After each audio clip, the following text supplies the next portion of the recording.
నాకు boy friend ఉన్నాడని prove చేయాలి, అంతే కదా? అంతే. ప్రేమ అంటే అంతే డార్లింగ్. దీనికి ఏమైంది ఈరోజు? తేడాగా మాట్లాడుతుందంటే.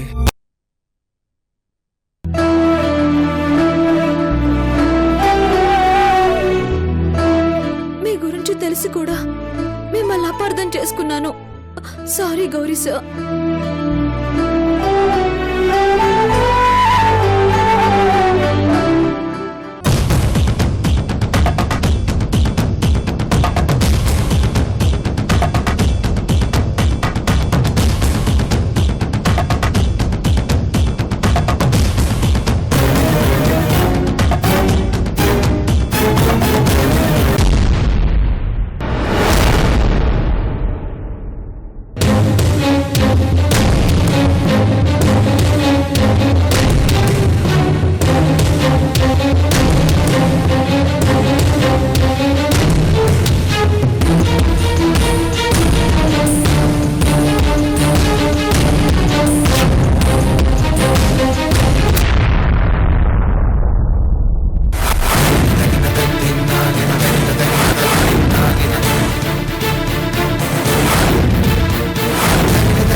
చైత్ర, ఏం చేస్తున్నావు ఇక్కడ? మీకెందుకు? నోర్మోయ్! పెళ్లి కావాల్సిన ఆడపిల్లవి ఇలా పరాయి మగాడితో తిరిగితే నలుగురు ఏమనుకుంటారో నన్న జ్ఞానం ఉందా నీకు? ఓహో, నలుగురు ఏమనుకుంటారు అనే ఆలోచన కూడా ఉందా మీకు? అందుకేనా మా అమ్మ మెడలో తాళి కట్టకుండా అలా వదిలేసింది? చైత్ర, ఇది మన కుటుంబానికి సంబంధించిన విషయం. ఇలా ఎవరి ముందు పడితే వాళ్ల ముందు మాట్లాడుకోవడం పద్ధతి కాదు. ఏంటి కుటుంబమా? అలా అని ఏ రోజైనా ఎవరైనా చెప్పారా, లేక పరిచయం చేశారా? చూడండి, ఇతను నేను ప్రేమిస్తున్నవాడు, పెళ్లి చేసుకోబోయేవాడు. ఇంకోసారి ఇతన్ని పట్టుకొని పరాయివాడు అని మాట్లాడితే బాగుండదు.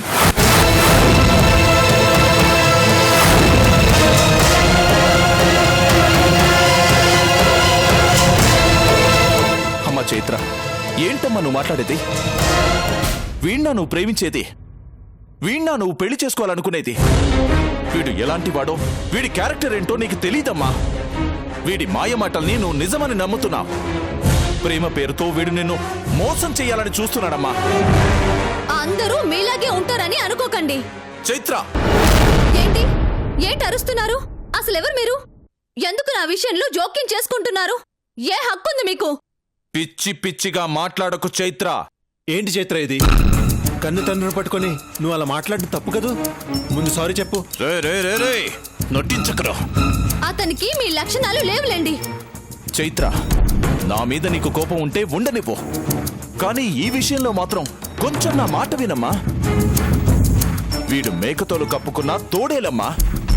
వీణ్ణి నమ్మి చేతులారా నీ జీవితాన్ని సమస్యల్లో పడేసుకోకు. నీకేమైనా అయితే నేను తట్టుకోలేనమ్మా. అంత ప్రేమే ఉంటే మమ్మల్ని ఇలా అనాథల్లా వదిలేరులేండి. అది కాదమ్మా. మోసపోవడానికి నేను మా అమ్మలా పిచ్చిదాన్ని కాదులేండి. నువ్వు నిజంగా పిచ్చిదానివే, అందుకే ఈ రాక్షసుని మనిషి నమ్ముతున్నావు. మీరు నన్ను తప్పుగా అర్థం చేసుకుంటున్నారు సార్. చైత్ర అంటే నాకు ప్రాణం అండి. అంత ప్రాణమైన మనిషితో జీవితం పంచుకోవాలనుకుంటాను గాని మోసం ఎందుకు చేస్తాను సార్? రేయ్, ఆపరా, ఆపో. ఇలా మాయమాటలు చెప్పే కదరా పాపం అమాయకురాల్ని మోసం చేస్తున్నావు. మీరు నా విషయంలో చాలా పొరపాటు పడుతున్నారు సార్. మీరనుకున్నట్టు నేను మోసగాడిని కాదు సార్. దయచేసి అర్థం చేసుకొని మా ప్రేమని ఆశీర్వదించండి సార్. రేయ్, నటించావంటే చంపేస్తాను. విరించి గారు, విరించి గారు, విరించి గారు, ఆ చెయ్యి నా గౌరీ మీద పడితే ఈ చెయ్యి మీ మీద పడుతుంది. చెయ్యి నా గౌరీ మీద పడితే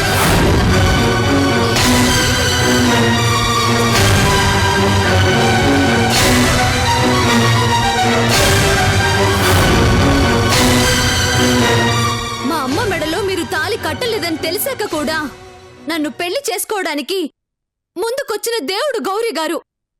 అలాంటి తననేవేనా అంటే మర్యాదగా ఉండదు.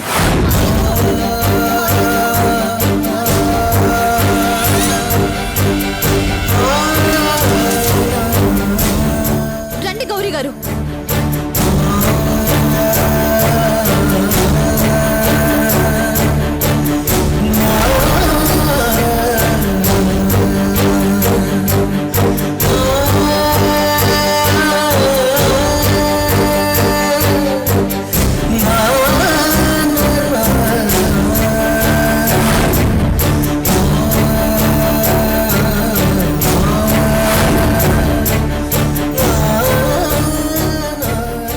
భగవంతుడా, ఈ రాక్షసుడి బారి నుంచి నా బిడ్డను ఎవరు కాపాడుతారు?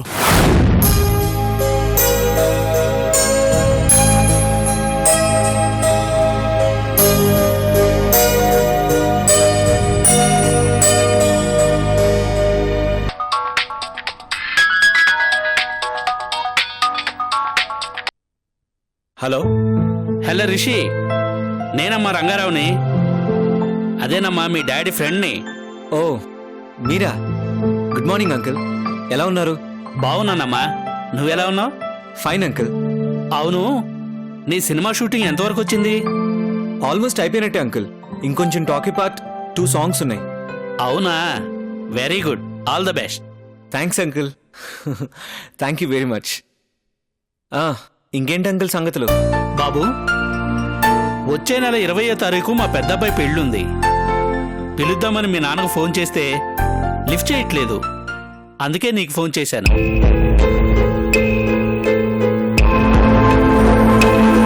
మా ఇంట్లో జిత్తు అని ఒక చెత్త వెధవ ఉన్నాడని వాడు అదే పనిగా విసిగిస్తుంటే తప్పించుకోవడం కోసం లవర్ ఉన్నాడని ఒక చిన్న అబద్ధం చెప్పాను.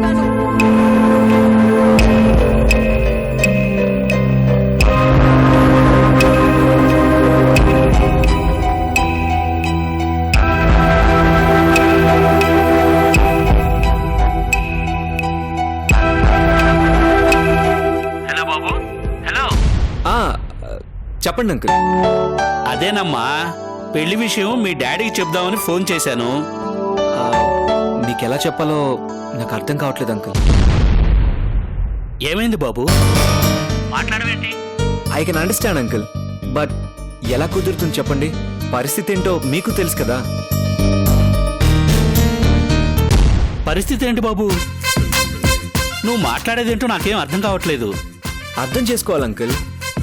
డాడీ వరకైతే ఓకే, కానీ పెళ్లికి మమ్మీ డాడీ ఇద్దరు కలిసి రావాలని పట్టుబడితే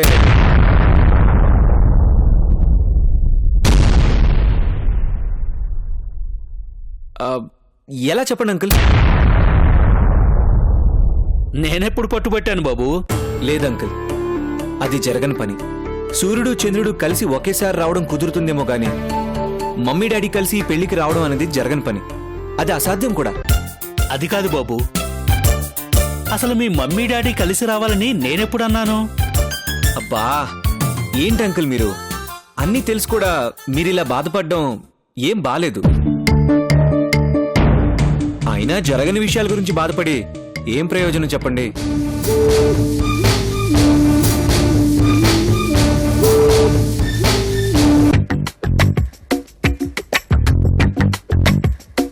అందుకే ఈ విషయంలో మీరు కొంచెం పట్టు విడిచి ఒక మెట్టు దిక్క తప్పదు అంకుల్. సరేనా? సరే అనాలన్నా భయంగా ఉంది బాబు. తర్వాత ఏ డైలాగ్ అంటావోనని. వాట్?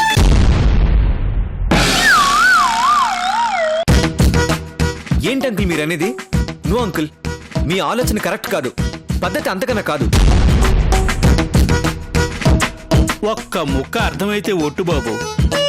అసలు ఇంతకీ నేను ఫోన్ చేసి మాట్లాడుతుంది రిషిబాబుతోనే కదా? బాబూ అవును అంకుల్, రిషినే మాట్లాడుతున్నాను. అరే, మా అమ్మ నాన్న రానంత మాత్రానా పెళ్ళి ఆపేస్తానన్ను ఏమైనా పద్ధతా చెప్పండి?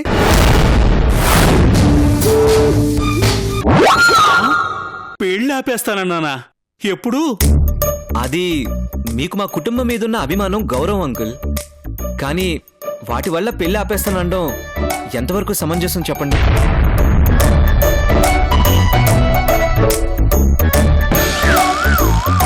చెప్తాను అంకుల్, మమ్మీకి మీ బాధని అర్థమయ్యేలా చెప్తాను.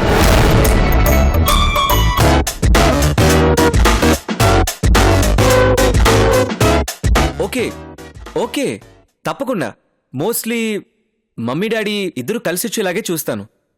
మీరు పెళ్ళి ఆపడం లాంటి పిచ్చి పనులేం చేయకండి, సరేనా?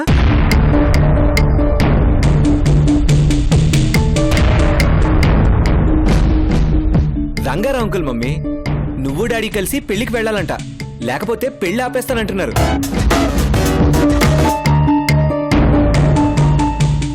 ఒకసారి ఫోన్ ఇవ్వు.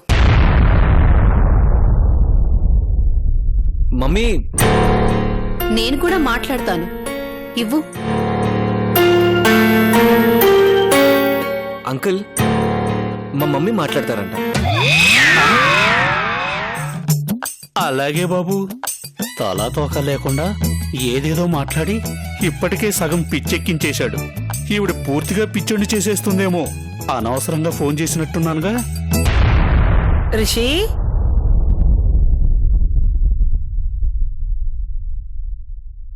అన్నయ్య గారు బాగున్నారా? అనే అనుకుంటున్నానమ్మా.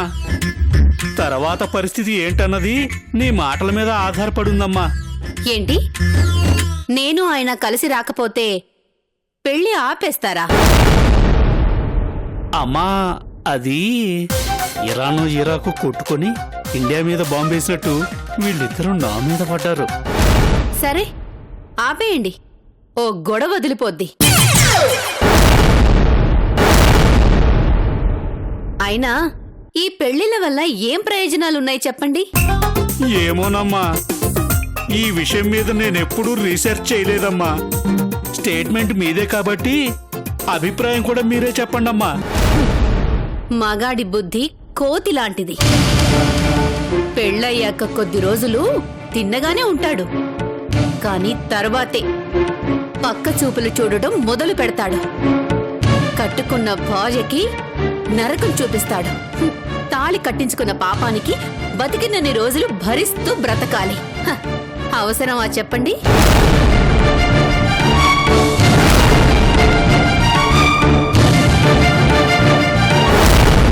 మీరు ఎలాగంటే అలాగేనమ్మా. అందుకే ఈ పెళ్లి ఆపారనుకోండి, పెళ్లి అనే నరకంలో పడకుండా కనీసం ఆ పిల్లైనా సుఖంగా ఉంటుంది.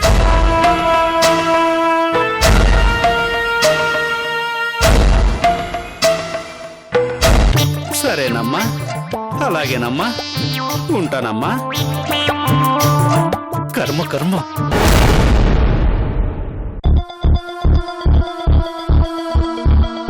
చూడు నాన్నా, తాతకి దగ్గులు నేర్పాలని చూడకు. అది కాదు మమ్మీ. రేయ్, నేను నిన్ను కన్నాన్రా, నువ్వు నన్ను కనలేదు.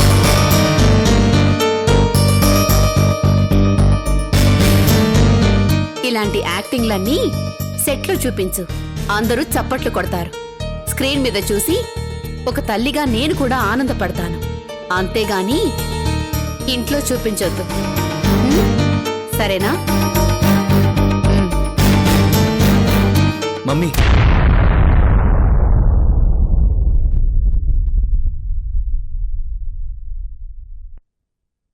డాడీ అంటే నీకెందుకు అంత కోపం?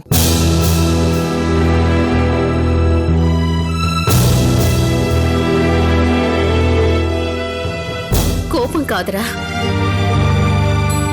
బాధ.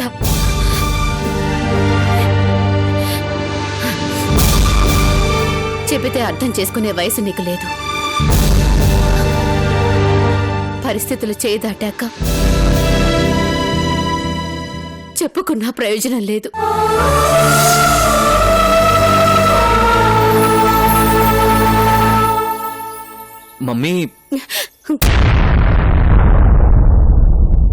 మానిపోవటానికి మర్చిపోవటానికి.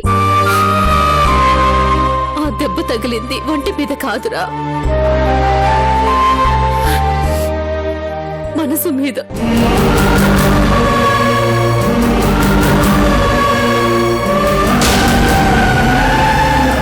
ఏంట్రా రిషిది? పెళ్లికి కలిసి రమ్మంటేనే పెళ్లి రద్దు చేయమని అంటుంది. అలాంటిది వీళ్ళ మనసులు ఎప్పుడు కలుస్తాయిరా?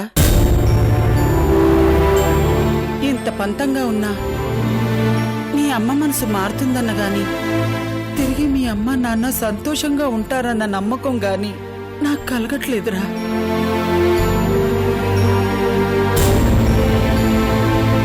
వాళ్ళు కలవకుండానే నేను కన్ను మూస్తానేమోనని భయంగా ఉందిరా రిషి.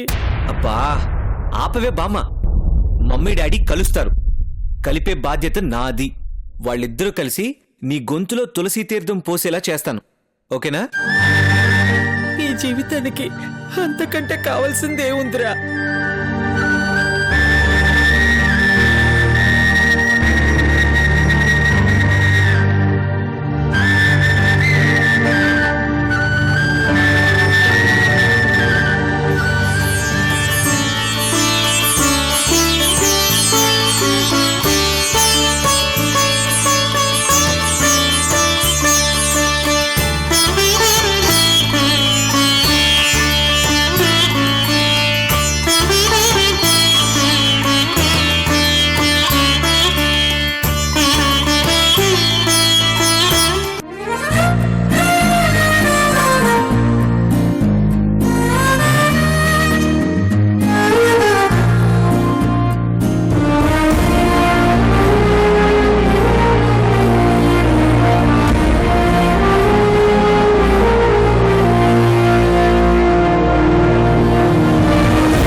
తీసుకోండి. సర్వేభ్యో సర్వేభ్యో నమస్తే అస్తు రుద్రరూపేభ్యః. నమస్కారం అమ్మా. నమస్తే. ఏ అమ్మా, అర్చన ఎప్పట్లాగే దూరమైన మీ కొడుకు పేరు మీదేనా? అవునండి.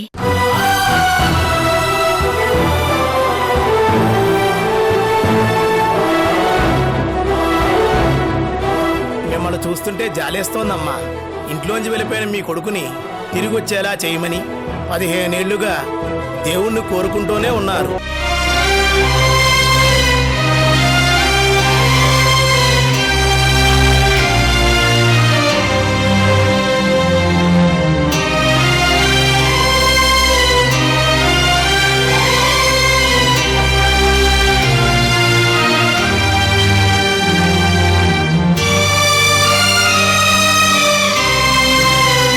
అయినా సరే ఆ దేవుడికి మీ మీద జాలి కలగటం లేదు.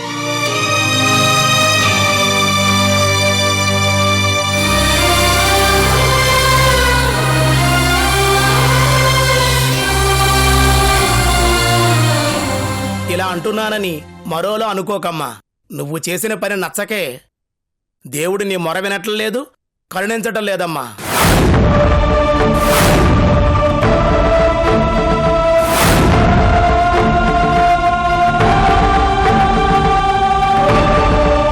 ఎలాంటి పరిస్థితుల్లో ఉన్నా సరే ఒక ఆడదాని సౌభాగ్యాన్ని లాక్కోవటం, ఆ ఆడబిడ్డ కన్నీళ్ళకి కారణం అవటం ఏ దేవుడికి నచ్చదమ్మా. బహుశా అందుకేనేమో నువ్వు ఎంతగా వేడుకుంటున్నా నీ బిడ్డను నీ దగ్గరకు రాకుండా చేస్తుంది.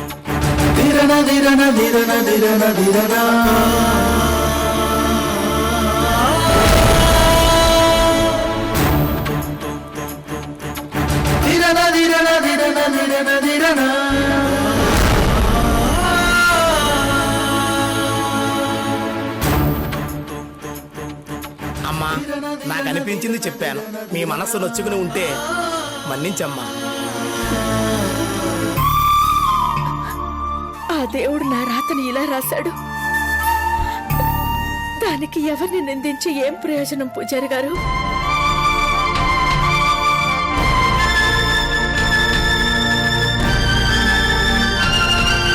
వశిష్ఠ సగోత్రోద్భవస్య యోగేంద్రనామధేయస్య ఇష్టకామ్యార్థబలైః భవానీ శంకరదేవతానుగ్రహప్రదాన సిద్ధిరస్తు.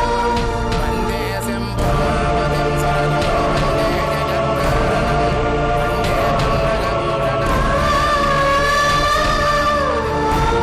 నా కొడుకు ఎక్కడున్నా వాడు చల్లగా ఉండేలా చూడు స్వామి. వందే భక్తజనా